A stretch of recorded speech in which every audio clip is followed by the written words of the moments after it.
ई कहानी अछि एगो पति पत्नी के जे अपन जीवन खुशी खुशी बिता रहल छला।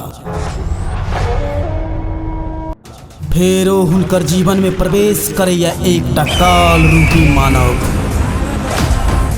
जे एकटा हंसैत खेलैत परिवार के अंधकार में धकेल दैया।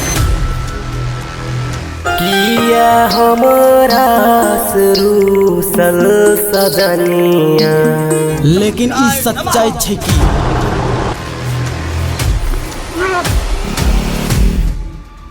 जखन जखन पापक घड़ा भरैया तहन कियो ने कियो ओकरा मिटाबै के लेल आबैया। शैतान सिंह अपना बेइज्जती का बदला अपना हिसाब से लेते।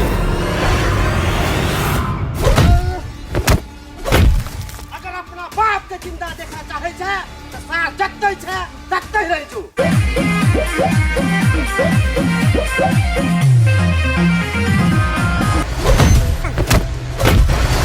मालिक नाच गान तब हो गेले कि सार अर्जुनवा के